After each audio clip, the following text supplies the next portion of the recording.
안녕하세요, 뉴스반장입니다. 윤석열 대통령은 8일 집중호우의 행정기관 및 공공기관은 상황에 맞춰 출근시간 조정을 적극 시행하고 민간기관과 단체는 출근시간 조정을 적극 독려하라고 지시했는데요. 자택에서 이런 지시를 내리고 있는 대통령, 자택 주변 침수로 현장 방문이 어렵답니다. 그리고 자택에서 실시간 보고를 받으며 호우 피해를 점검하고 있다는데요. 이런 대통령을 본 적이 있습니까? 전 딱 한 번 봤습니다. 박근혜 씨가 대통령이었던 당시 청와대는 컨트롤 타워가 아니라고 했던 말이 기억나는데요.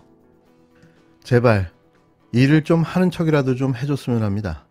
아무리 무식하고 무지하고 무대뽀인 대통령도 국가의 재난 상황에서 최소한 재난 상황실에 방문해 관심이라도 있는 척 해야 하는 거 아닌가요? 입으로만, 말로만 적극 대응입니까? 대체 대한민국은 어디로 가고 있습니까? 국민 여러분, 오늘 저는 부총리 겸 교육부 장관직을 사퇴하고자 합니다.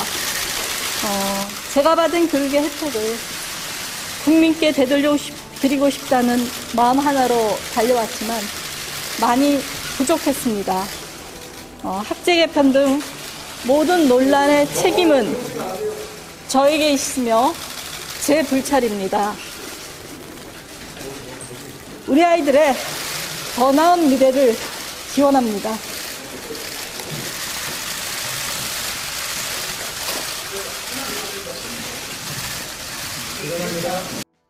만 5살 입학 정책으로 논란을 부른 박순애 교육부 장관이 결국 35일 만에 물러났습니다. 새 정부 들어서 국무위원이 사임한 건 처음인데요. 박 장관이 모든 논란의 책임이 자신에게 있다면서 자진 사퇴를 했지만 여론이 악화되면서 사실상 경질된 것으로 보입니다. 나흘째 모습을 드러내지 않았던 박순애 교육부 장관. 다시 등장한 곳은 사퇴를 발표하는 자리였는데요. 만 5세 입학 개편안을 발표했다 전국민적 반발을 부른 지 열흘 만입니다. 4문장짜리 입장문을 읽은 박 장관은 굳은 표정으로 질의응답 없이 자리를 떴습니다. 아침부터 사퇴설 보도가 잇따랐지만 오후까지만 해도 선을 긋는 분위기였는데요. 하지만 그의 떨리는 목소리에는 억울함과 분노가 가득했습니다. 혼자 독박 쓰고 물러나는 자신의 처지가 화가 났던 거죠. 국회 교육위 관계자는 박 장관이 주변에 자진 사퇴할 뜻이 없다고 말했다고 전했고, 또 다른 관계자는 논란의 책임을 장관 혼자 지는 것에 반발하고 있는 것으로 안다고 말했습니다. 교육부는 사퇴설은 들은 바가 없다며 장관도 별도의 언급 없이 실국장들과 국회 업무보고 준비를 하고 있다는 공식 입장을 내놓기도 했는데요. 형식만 자진 사퇴일 뿐 사실상 경질된 것으로 해석되는 대목입니다. 김인철 후보자에 이어 박순애 장관까지 새 정부 출범 이후 교육부 수장의 이딴 낙마, 박 장관의 재임 기간은 36일로 역대 교육부 장관 가운데 5번째로 짧았는데요. 한국교총과 정교조는 즉각 입장문을 내고 장관 사퇴에 그칠 것이 아니라 학제 개편안 자체를 철회하라고 요구했습니다. 그렇다면 사퇴의 결정적 이유가 된 만 5살 입학 정책, 도대체 왜 이렇게 아무런 준비도 없이 갑자기 나오게 된 걸까요? MBC가 8일 단독으로 그 단서가 될 만한 녹취를 입수해 보도했습니다. 대통령직 인수위원장이었던 안철수 의원이 위원들과의 간담회에서 관련된 이야기를 한 적이 있었는데요. 공식 안건으로는 단 한 번도 다루어지지 않았던 것으로 확인됐는데 이 정책에 밑자락을 깔았던 사람이 바로 안철수 의원이었던 겁니다. MBC 취재 결과 인수위에서 검토됐다는 만 5세 입학은 안철수 당시 인수위원장의 말 한마디 뿐이었던 것으로 확인됐는데요. 지난 4월 과학기술교육분과 위원들과 안철수 당시 인수위원장과의 식사 간담회 자리에서 당시 안철수 위원장이 이런 이야기를 꺼냅니다.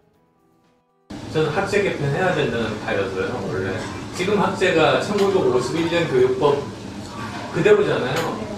그때 초등학생 입학 연령하고 지금 같은 게 말이 안 되는 건데, 한 5세 때 초등학교 5년짜리 초등학교, 그 다음에 5년짜리 중등학교, 그래서 저 사회 진출이 2년 빠르게, 사실 저출생 고령화 때문에 사회 2년 빨리 나가는 게 오히려 더 사회에 도움이 될 것 같더라고요.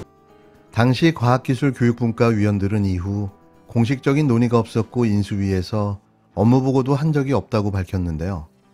결국 공약은 물론 인수위 백서, 국정과제 어디에서도 만 5세 입학이라는 말은 찾을 수 없었습니다. 이렇게 제대로 된 검증을 거치지 않은 정책이 윤석열 정부가 출범한 뒤 갑자기 되살아난 건데요. 그러다 보니 이 정책이 왜 추진되는지, 어떻게 추진할 건지에 대한 장관의 답변은 오락가락할 수밖에 없었던 거죠. 박순애 장관은 사퇴했지만 검토조차 제대로 되지 않은 설익은 정책은 아직 철회되지 않고 있습니다. 또 안철수였습니다. 이런 자가 아직도 정치를 하겠다며 자신의 영혼을 팔아가면서까지 정치판에 남아 기생하고 있는데요. 자신의 손가락은 잘 보고 있는지 묻고 싶습니다. 분명히 인용보고가 없이, 각주가 없이, 참고문헌도 없이 몰래 따왔기 때문에 100% 표절이 맞습니다.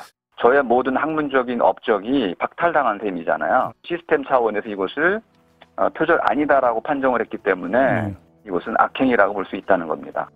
지난주 국민대가 김건희 씨의 논문이 연구부정이 아니라고 이렇게 결론을 내렸습니다. 그런데 논문을 도용당했다는 숙명여대 교수가 명백한 표절이 맞다면서 국민대가 시스템을 이용해서 악행을 저질렀다고 강하게 비판하고 나섰는데요. 정치권은 물론이고 국민대 교수들, 동문들까지 반발이 거세지고 있는데 표절이 아니라고만 발표하면 끝날 거라고 생각했던 명백한 연구부정 행위가 학계와 교수, 학생들의 반발로 사태는 더욱더 일파만파 확산되는 분위기입니다. 2007년 김건희 씨의 국민대 박사학위 논문 아바타를 이용한 운세 컨텐츠 개발 연구라는 이 논문은 논문의 이론적 배경을 설명하는 앞단락 앞부분이 5년 앞서 숙명여대 구현상 교수가 학술지에 실은 논문과 똑같았는데요. 이 밖에도 논문 곳곳에서 구 교수 논문과 같은 내용이 있지만 출처 표시는 전혀 없었습니다. 당사자인 구현상 교수가 100% 표절이라고 강하게 반발하고 나섰는데요. 국민대 연구윤리위원회가 이 논문을 두고 연구 부정이 없었다고 결론을 낸 데 대해선 대학이 도둑질을 방치한 악행이라고 강도 높게 비판했습니다. 국민대 안팎에선 논문 조사 과정을 공개하라는 요구가 계속 이어졌는데요. 국회 교육위원회 소속 더불어민주당 의원들은 국민대를 항의 방문해 이몽재 총장과 면담하며 조사보고서와 조사위원 공개를 요구했습니다. 이에 뻔뻔스럽게도 이몽재 총장은 독립적인 기구에서 판단한 내용이 존중받기를 바라고 이에 대해 더 이상 논문 검증 절차와 판단이 정쟁의 수단으로 이용되지 않기를 간절히 희망한다라는 입장을 밝혔는데요. 끝까지 아무런 문제가 없다는 거죠. 국민대 전체 교수 400여 명을 대상으로 한 의견 수렴이 진행되고 있고 오는 12일에는 교수총회도 열릴 예정인데요. 또 국민대를 졸업한 동문들과 김건희 씨의 석사 논문 조사 결과를 내놓지 않고 있는 숙명여대의 동문들은 한 목소리로 연구 부정에 대한 재조사를 요구하고 나섰습니다. 논문 표절이 아니라고 덮어버리려 했던 국민대와 숙명대는 엄청난 후폭풍에 직면하고 말았습니다. 끝으로 윤석열 대통령이 8일 휴가를 마치고 대통령실 출근길 문답을 갔던 중 출입기자가 파이팅을 외친 것을 두고 언론인으로서 매우 부적절한 언행이라는 지적이 나왔는데요. 윤 대통령이 이날 국민의 뜻을 세심하게 살피고 늘 초심을 지키겠다고 하자 한 여기자가 불쑥 대통령님 화이팅이라고 응원구호를 외친 겁니다. 현직 기자의 이 같은 외침은 역대급으로 아리랑TV 문건영 기자인 것으로 파악됐는데요. 이 장면을 지켜본 이들은 기자의 본분인 중립은 어디다 버리고 손바닥 비비는 짓을 하느냐, 기레기의 커밍아웃이냐며 볼성 사납다는 눈총을 보냈습니다. 이에 한 외신 기자는 자신의 SNS에 글을 남겼는데요.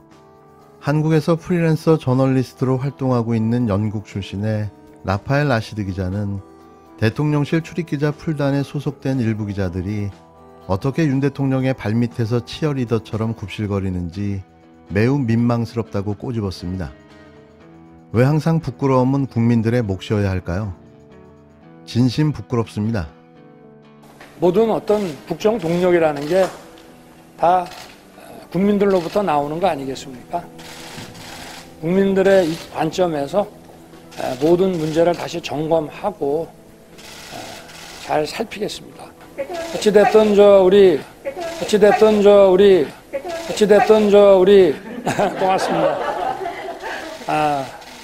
민주주의 정치라는 것이, 국정 운영이라는 것이 우리 언론과 함께 하지 않고는 할 수 없는 일이니까 다시 이제 오랜만에 여러분들을 뵀는데 여러분들께 많이 도와주십사 하는 부탁을 드리겠습니다.